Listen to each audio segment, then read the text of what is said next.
سيدنا وسندنا ونبينا ومولانا محمدا عبده ورسوله صلى الله تعالى عليه وعلى آله وأصحابه وبارك وسلم تسليما كثيرا. أما بعد،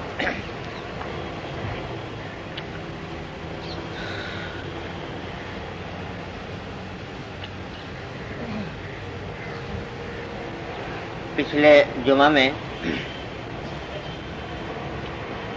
آداب لباس سے متعلق کچھ احادیث کا بیان ہوا تھا، اور یہ موضوع اب قریب الختم ہے اور دوسرا موضوع، دوسرا باب شروع کرنا ہے. لیکن بعض احباب نے یہ خواہش ظاہر کی کہ چونکہ ربیع الاول کا مہینہ شروع ہو چکا، اس واسطے کچھ باتیں اس ربیع الاول کے مہینے کے سلسلے میں آج کی مجلس میں عرض کی جائیں.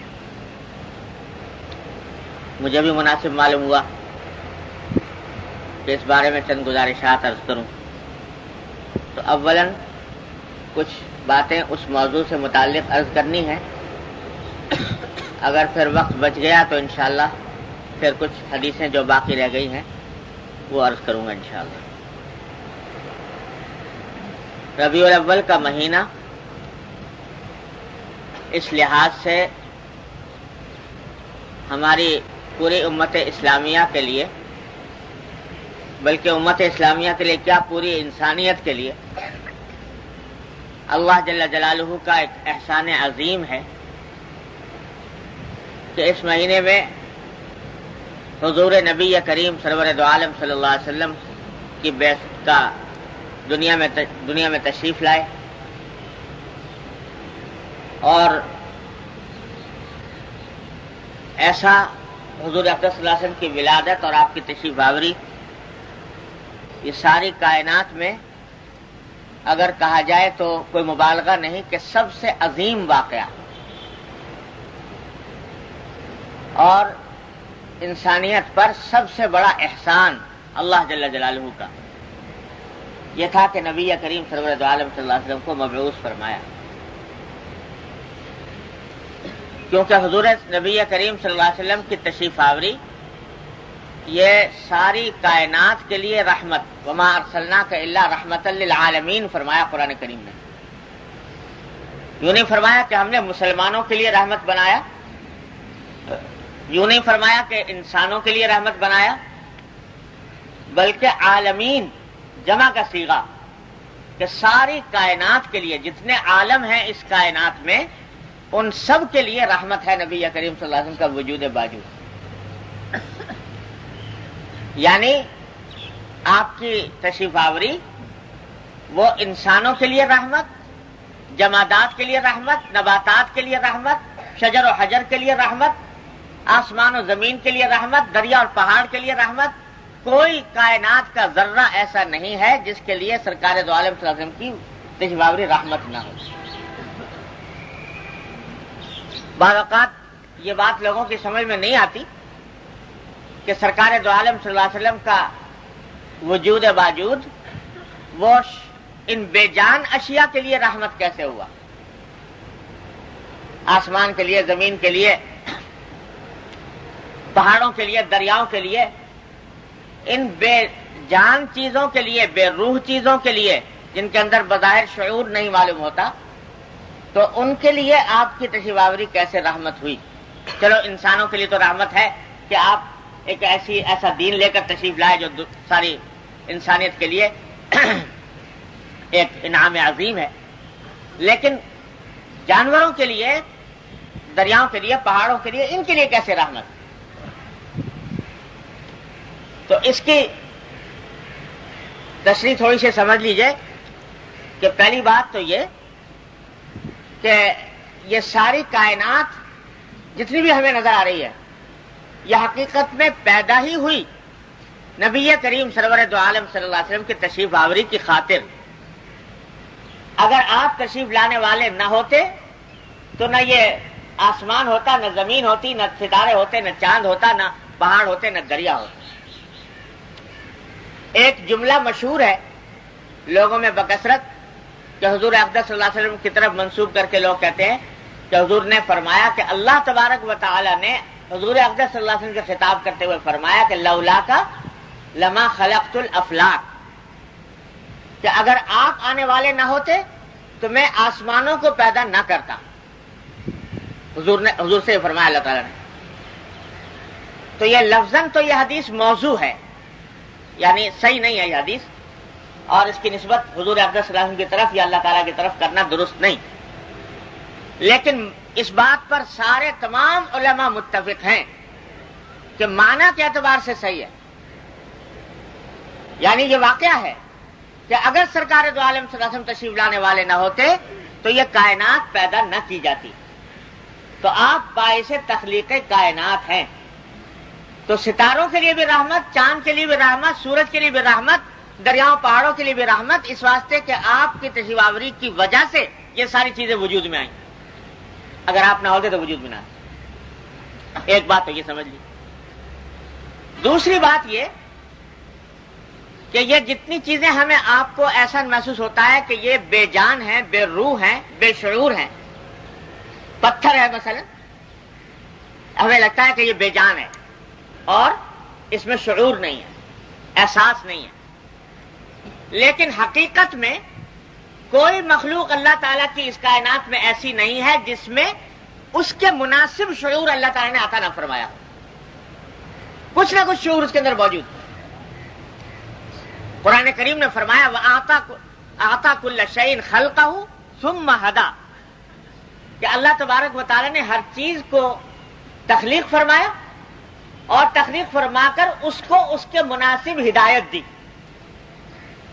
ہدایت صرف انسان کے ساتھ خاص نہیں ہے، جانوروں کو بھی ہدایت دی اس کے مطابق، جیسی اس کے مناسب ہدایت ہے وہ جانور کو بھی عطا فرمائی۔ دیکھو کوئی جانور بیٹھا ہو سامنے اور تم ذرا سا پتھر اٹھانے کے لیے ذرا سا جھکو زمین کی طرف، وہ بھاگ پڑتا ہے۔ اتنی فہم اس کو بھی دے دی اللہ تبارک و تعالیٰ نے کہ یہ شخص جو پتھر اٹھا رہا ہے یہ ہو سکتا ہے کہ مجھے اٹھا کے مار دے، تو مجھے یہاں سے بچنا چاہیے۔ تو اپنی ضرورت کے مطابق ہدایت اللہ تبارک و تعالیٰ نے شعور اور احساس اور فہم اور سمجھ اللہ تبارک و تعالیٰ نے جانوروں کو بھی عطا فرمائی، درختوں کو بھی عطا فرمائی۔ درخت کے اندر بھی ایک فی جملہ شعور موجود ہے۔ کیسا شعور کہ سائنس کے اوپر تو اب منکشف ہوئی یہ بات، سائنسدان تو اب آ کر یہ کہتے ہیں کہ ہاں تھوڑا تھوڑا شعور ہے سب میں، لیکن شریعت نے بہت پہلے یہ بات واضح کر دی کہ ان کے اندر بھی فی جملہ شعور موجود ہے۔ اس میں درختوں کے اندر بھی آنکھوں سے دیکھتے ہو کہ درخت چلا جا رہا ہے، راستے میں دیوار حائل ہو گئی، راستہ بدل لے گا، اپنا مڑ جائے گا۔ تو اتنا شعور اس کو بھی اللہ تعالیٰ نے عطا فرمایا کہ اپنی مناسب اپنی ضرورت کے مطابق شعور وہ بھی رکھتا ہے۔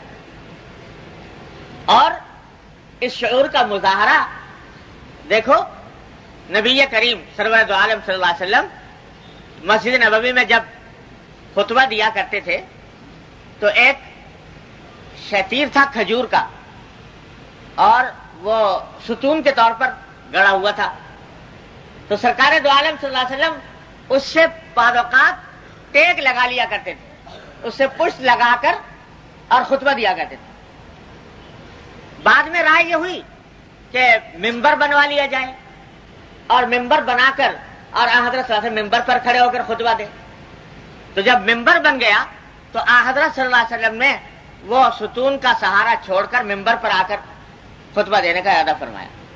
تو سنا ہوگا آپ نے کہ وہ ستون جس سے سرکار دو عالم صلی اللہ علیہ وسلم ٹیک لگایا کرتے تھے وہ رو پڑا۔ اس کے رونے کی آواز سب صحابہ کرام نے سنی اور رویا اس وجہ سے کہ سرکار دو عالم صلی اللہ علیہ وسلم مجھ سے ٹیک لگا کر، مجھے یہ شرف حاصل تھا کہ آپ مجھ سے ٹیک لگا کر خطبہ دیا کرتے تھے، اب میں اس شرف سے محروم ہو گیا۔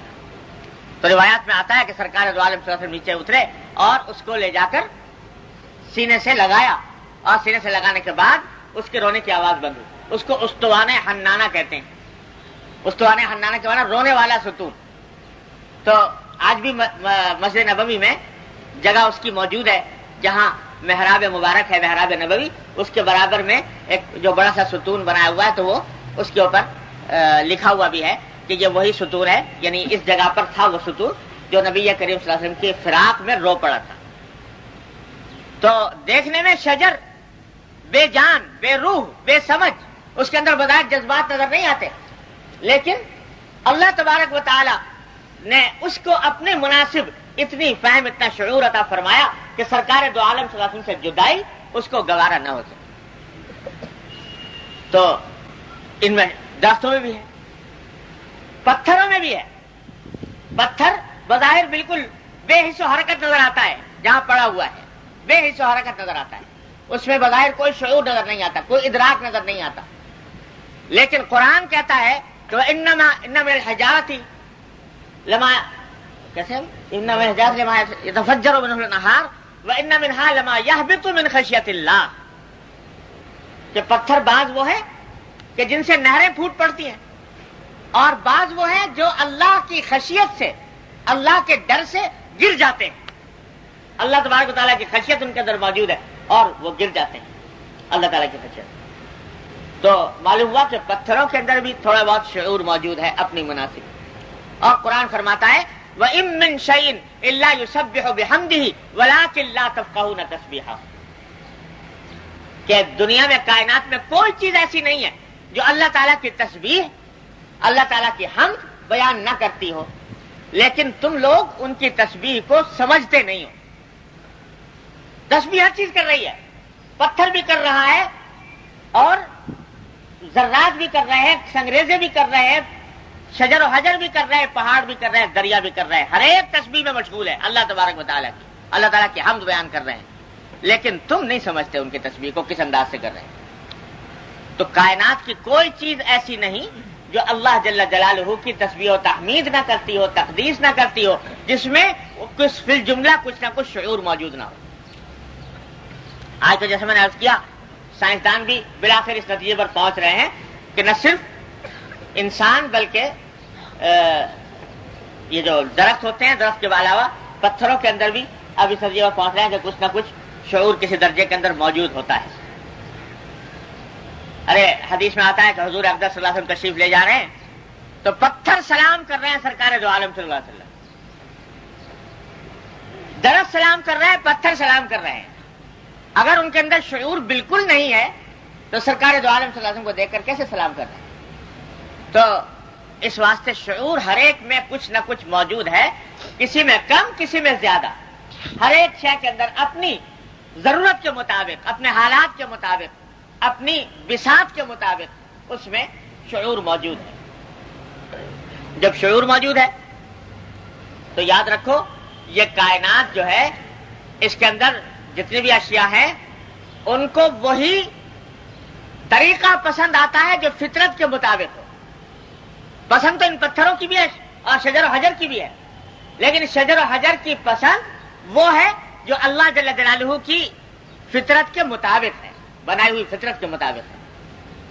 تو جب اس کائنات میں اللہ کا ذکر ہوتا ہے تو یہ ساری کائنات مسرور ہوتی ہے، یہ ساری کائنات خوش ہوتی ہے، اس ساری کائنات کے اوپر اللہ کے ذکر سے، اللہ کی یاد سے وجد طاری ہوتا ہے، اور اللہ تبارک و تعالیٰ کے ذکر سے اس کو ایک سرور حاصل ہوتا ہے۔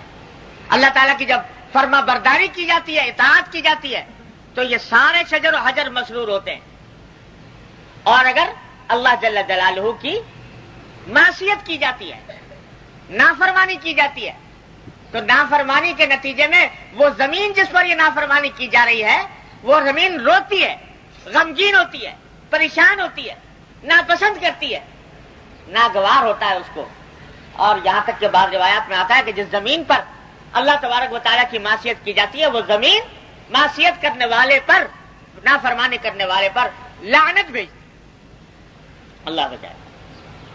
تو اس واسطے اس واسطے بزرگوں نے فرمایا، بڑے یاد رکھنے کی بات، بزرگوں نے فرمایا کہ جب کبھی کسی زمین، اللہ کی زمین میں سے کسی حصے پر کوئی گناہ سرزد ہو جائے تو جس زمین پر سرزد ہوا، زمین کے جس حصے پر گناہ سرزد ہوا، اس حصے کو چھوڑنے سے پہلے اسی زمین پر توبہ کر، آگے بڑھنے سے پہلے جہاں گناہ سرزد ہوا ہے جس جگہ، اس جگہ کو چھوڑنے سے پہلے، آگے بڑھنے سے پہلے اسی جگہ پر توبہ کر لو، استغفار کر لو اللہ تبارک و تعالیٰ کے حضور، تاکہ کیا ہو کہ وہ زمین جس نے تمہیں گناہ کرتے ہوئے دیکھا تھا اور جس کی وجہ سے وہ بے چین ہوئی تھی، اور آخرت میں کچھ بعید نہیں ہے کہ تمہارے خلاف گواہی دے کہ میرے سینے پر بیٹھ کر اس شخص نے اللہ کی یہ نافرمانی کی تھی، تو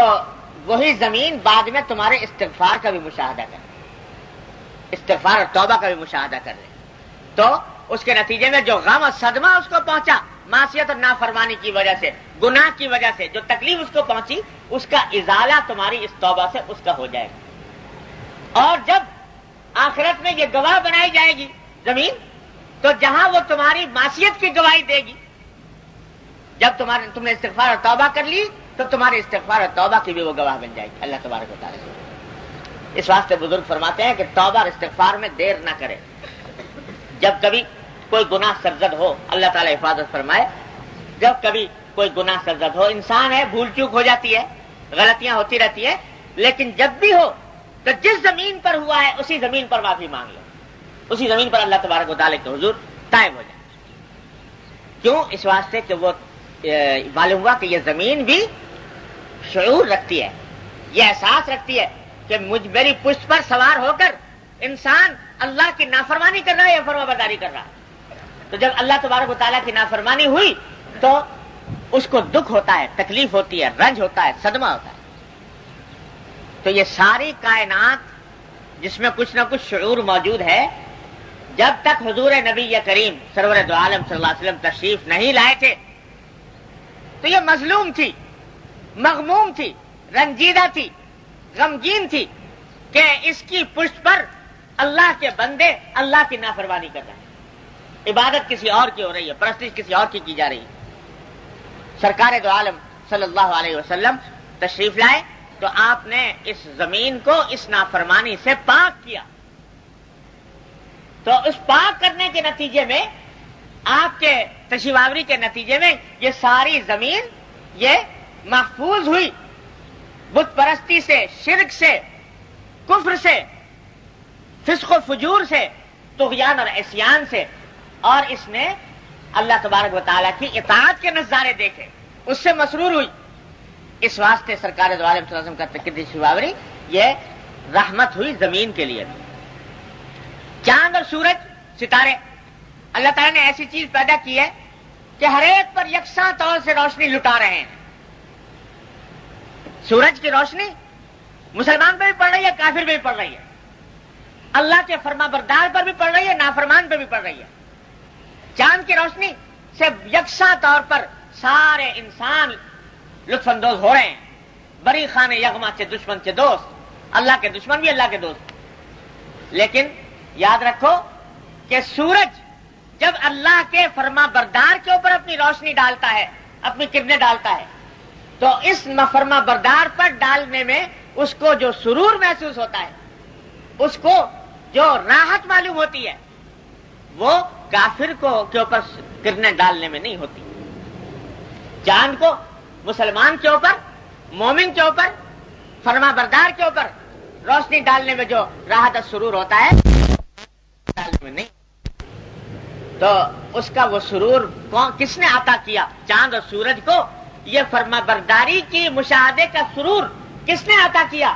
صرف اور صرف محمد رسول اللہ صلی اللہ علیہ وسلم۔ اس بار فرما وَمَا أَرْسَلْنَاكَ إِلَّا رَحْمَةً لِلْعَالَمِينَ۔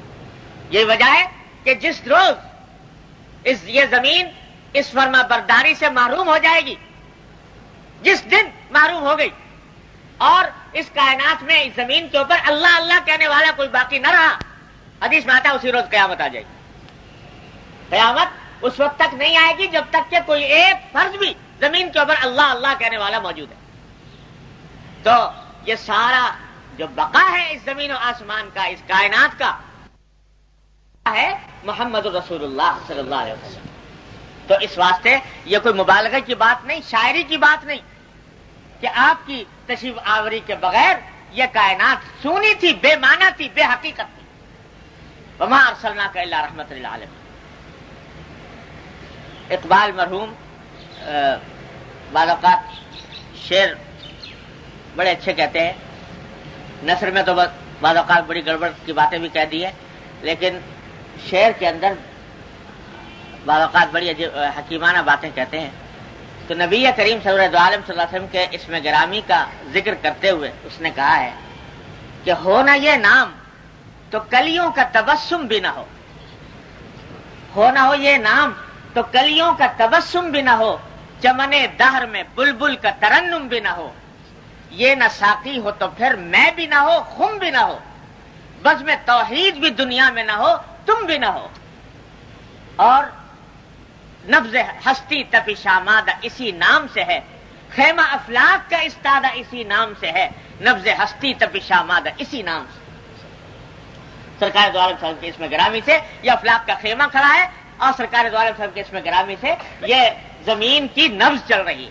اگر یہ نہ ہوتا تو یہ سب تباہ و برباد ہو گیا ہوتا. جس دن یہ اللہ اللہ کا ذکر ختم ہو گیا یہ ساری کائنات ختم ہو. تو اللہ تبارک و تعالیٰ نے یہ مقام بخشا ہے سرکار دو عالم صلی اللہ علیہ وسلم کے ذکر مبارک. اب اندازہ لگائیے کہ خود قرآن نے کہہ دیا ورفعنا لک ذکرک، کہ اے نبی صلی اللہ علیہ وسلم ہم نے آپ کے تذکرے کو رفعت عطا کی، اس کو بلندی عطا کی. ایسی بلندی کہ جس دن سے سرکار دو عالم صلی اللہ علیہ وسلم دنیا سے تشریف لے گئے، روئے زمین کا کوئی حصہ ایسا نہیں ہے جہاں ہر وقت، جہاں 24 گھنٹے میں سے کسی نہ کسی وقت وہاں پر اشہد ان محمد رسول اللہ کا کلمہ نہ گونج رہا. آپ اندازہ لگا کے دیکھ لیجیے، دنیا گول ہے تو کہیں نہ کہیں کسی نہ کسی جگہ اذان کی آواز بلند ہو رہی ہوتی ہے، اشہد ان محمد رسول اللہ. تو ہمارے حضرت فرمایا کرتے تھے، حضرت ڈاکٹر صاحب قدس اللہ صلی اللہ تعالیٰ ان کے درجات بلند فرمایا کرتے تھے کہ بھائی یہ جو تم دیکھ رہے ہو کہ نافرمانیوں پر نافرمانیاں ہو رہی ہیں، گناہوں کے طوفان ہیں، نافرمانیوں کا ایک سیلاب ہے دنیا کے اندر، فسق و فجور، کفر، شرک، فحاشی، عریانی، خدا جانے کیا کچھ ہو رہا ہے، جس کا تقاضا یہ تھا کہ یہ آسمان ٹوٹ کے گر جاتا، اللہ تبارک و تعالیٰ کا قہر نازل ہو جاتا، اللہ تعالیٰ کا عذاب نازل ہو جاتا. اس سے کم باتیں ہوئی تھی پچھلی امتوں کے اندر، عذاب آ گئے. لوط علیہ السلام کی قوم پر کیسا عذاب آیا، ہود علیہ السلام کی قوم پر کیسا عذاب آیا، صالح علیہ السلام کی قوم پر کیسا عذاب آیا. آج دیکھنے کو نظر یہ آتا ہے کہ بعض اوقات محسوس ہوتا ہے کہ اس سے زیادہ نافرمانیاں ہو رہی ہیں زمین کے اوپر. تو اس کا تقاضا یہ تھا کہ یہاں پر ہم مٹا دیے جاتے سب کے سب. لیکن فرمایا ہمارے حضرت ڈاکٹر صاحب رحمۃ اللہ علیہ فرمایا کرتے تھے کہ اللہ تبارک و تعالیٰ، ایسا لگتا ہے کہ اللہ تبارک و تعالیٰ کو باوجود ان ساری نافرمانیوں کے بقا منظور ہے اس کائنات کی، اس دنیا کی، اور یہ بقا ہے اس اشہد ان محمد رسول اللہ کے کلمے کی وجہ. یہ کلمہ دن میں 5 بار ہر جگہ ہر فضا میں گونجتا ہے، اور دنیا کا کوئی خطہ خالی نہیں ہے جہاں یہ کسی نہ کسی وقت یہ کلمہ نہ گونج رہا ہو. یعنی ہر لمحے کہیں نہ کہیں دنیا میں یہ آواز بلند ہو رہی ہے. تو فرمایا کہ اس کا نور ہے، اس کی برکت ہے جس نے کہ اس کائنات کو ٹھہرایا ہوا ہے. وما کان اللہ لیعذبہم وانت فیہم، جب تک کہ اللہ تبارک و تعالیٰ کے فضل و کرم سے نبی کریم صلی اللہ علیہ وسلم تشریف فرما ہے یا آپ کا ذکر مبارک موجود ہے تو اللہ تعالیٰ عذاب عام نازل نہیں فرماتے، اس کا محفوظ رکھا ہوا. تو یہ اللہ تبارک و تعالیٰ کا فضل و کرم ہے کہ نبی کریم صلی اللہ علیہ وسلم کے اس ذکر مبارک کی وجہ سے یہ کائنات بچی ہوئی ہے. جس دن یہ ختم ہو گیا کائنات بھی ختم ہو گئی. اور یہ رفعنا لک ذکرک پر ایک واقعہ یاد آیا، بڑا سبق آموز ہے اور بڑا یاد رکھنے کا. اللہ، ایک مشہور حکیم اور فلسفی گزرے ہیں، شیخ ابو علی ابن سینا. حکیم کی حیثیت میں، طبیب کی حیثیت میں مشہور ہیں دنیا بھر میں، اور بڑے سائنسدان اور بڑے فلسفی. تو ان کا واقعہ میں نے اپنے استاد سے سنا کہ اللہ تعالیٰ نے ان کو علم و فضل کا بڑا اونچا مقام عطا فرمایا تھا. تو ایک دن ایک شاگرد تھا ان کا، اس نے شیخ سے کہا کہ حضرت آپ کو اللہ تعالیٰ نے اس ساری دنیا کے اتنے علوم عطا فرمائے ہیں کہ اگر آپ نبوت کا دعویٰ کر دیں تو بہت سے لوگ آپ کے پیچھے ہو جائیں. اتنے بڑے عالم ہیں آپ اور اتنا بڑا علم اللہ تعالیٰ نے عطا فرمایا، تو نبوت کا دعویٰ کر دینے میں کوئی مذاکرہ معلوم نہیں ہوتا، اور اگر کر دیں تو دنیا آپ کے پیچھے ہو جائے. تو میری سمجھ نہیں آتا کیوں نہیں کرتے. تو شیخ ابو علی ابن سینا اس وقت خاموش ہو گئے، طرح دے گئے، کوئی جواب نہیں دیا. کچھ بات آئی گئی ہو گئی.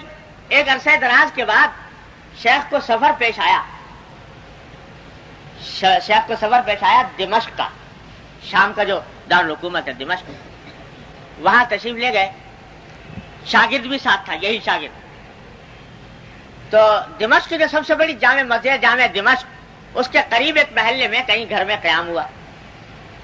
سردی کا موسم تھا اور شام میں سردی بڑی زبردست پڑتی ہے.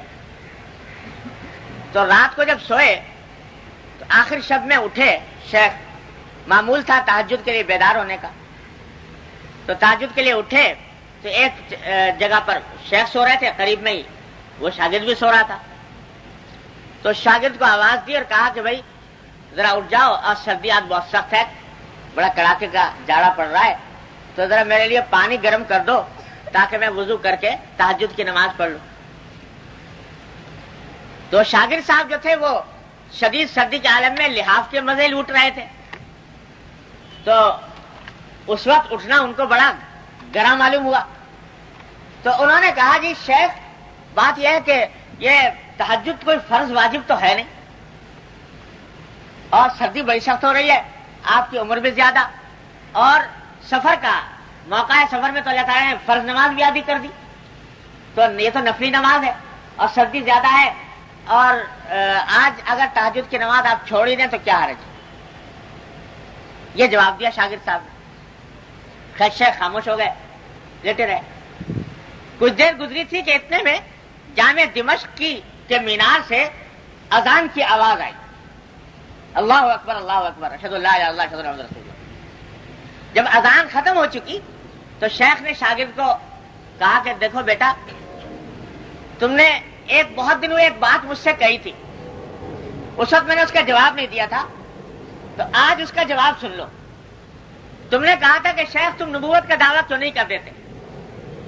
تو دیکھو اگر میں نبوت کا دعویٰ کرتا اور لوگوں سے کہتا کہ میں نبی ہوں تو میرے صدیق اکبر تم ہی ہوتے، سب سے زیادہ، سب سے بڑی تصدیق کرنے والے. کہ تم نے تجویز پیش کی تو میرے صدیق اکبر تم ہوتے. لیکن تمہارا حال یہ ہے کہ میں نے تہجد کی نماز کے لیے تم سے وضو کرنے کے لیے پانی گرم کروانا چاہا تو تمہیں سردی یاد آ گئی، اور تمہارے ذہن نے اتنی تعویلیں کرنی شروع کر دی کہ صاحب سفر ہے اور سردی ہے اور تہجد فرض نہیں ہے، واجب نہیں ہے. یہ ساری تعویلات تمہارے دماغ میں آ گئی، اور نتیجہ یہ کہ میری بات کو تم نے ٹال دیا. اور اس شخص کو دیکھو جو جامع دمشق کے مینارے پر کھڑا ہے اس وقت، اس طوفان باد و بارہ میں، جہاں برفانی ہواؤں کے جھکڑ چل رہے ہیں، اور اتنے بڑے مینارے کے اوپر جا کر یہ کلمہ بلند کر رہا ہے اشہد ان محمد رسول اللہ، اشہد ان محمد رسول اللہ. جبکہ اس محمد رسول اللہ صلی اللہ علیہ وسلم کو دنیا سے گئے ہوئے 600